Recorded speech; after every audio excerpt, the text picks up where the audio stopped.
Welcome to Baur cup पीड़ी। चलो बुधिया बुधवार देखिबा। ट्रेन रही गला बोधे आम स्टेशन आसी गला। ट्रेन केमिति रहिला? ट्रेन ब्रेक मारिथिबा किंतु केमिति ब्रेक मारिला? कोन कार भलिया? ना, ट्रेन रो ब्रेक सिस्टम टिके अलगा। जेहेतु ट्रेन हजार हजार लोकंकु सांगरे नहीं चले, एठारे अधिक सतर्कता अवलंबन करिबा दरकार। तेणु इंजीनियर माने ट्रेन रो ब्रेक को सबु बेले चक्कारे लागिबा अवस्थारे रखिछंती ओ ट्रेन चलिबा पई लोक पाइलट ब्रेक को चक्कारू हटाई था। अच्छा, ताहेले लोक पाइलट ट्रेन चलाइबा पई ब्रेक मारती? हाँ, मोटा मोटी भाबरे सेमिति किछि। तुमको आज ब्रेक सिस्टम बुझेई देबी।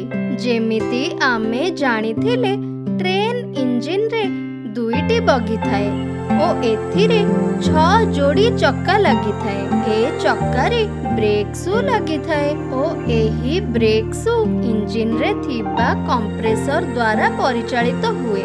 एही कंप्रेसर स्पाइराल बा जिया परे घुरी घुरी थाए। से पवन तैयारी करे। दुईटी कंप्रेसर मझिरे गोटिए इंडक्शन मोटर थाए।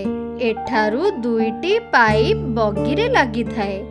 गोटिए ब्रेक पाइप, अन्यटी feed pipe. Compressor feed pipe द्वारा सबु बेले पवन पठाई थाए, जहा द्वारा प्रेशर तैयारी हुए।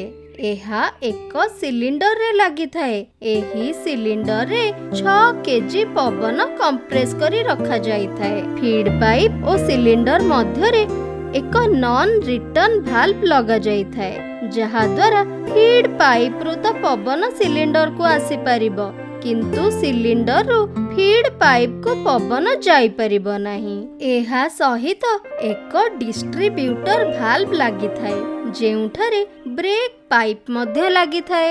एही ब्रेक पाइप रो प्रेशर 5 केजी पर सेंटीमीटर स्क्वायर होई थाए, जहा कि ब्रेक शू को चक्का ठारो 5 मिलीमीटर दूर रे रखी थाए। जेते बेले loco pilot break मारिबो, break pipe रो प्रेशर कम होई जाए ओ एही पवन दुई पटे पाइप द्वारा बाहरी जाए ओ एही ब्रेक शू चक्कारे लागि जाए ओ ट्रेन रही जाए। ट्रेन रहिला बेले एक शब्द होई थाए ओ टिके दुर्गंध मध्य होई थाए। एही शब्द ओ दुर्गंध पाइप रो बाहरी थिबा पवन जोगु होई थाए। मु तुमको गोटिए बगीर ब्रेक सिस्टम विषय रे कहिली। समान भाबरे ट्रेन रो सबु बगी बा डब्बा एही ब्रेक सिस्टम रे काम करे। आमे तो बुझी गलु, आपण बुझिले कि नहीं? आजिर प्रश्न रो उत्तर दे जणांतु।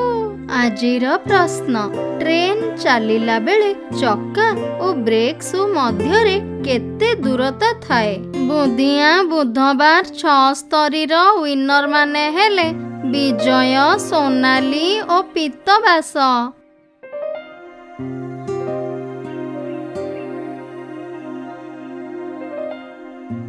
सबु बुधवार बौर गप पेड़ी रे बुधिया बुधवार सीरीज देखंतु ओ बुधिया हुअंतु।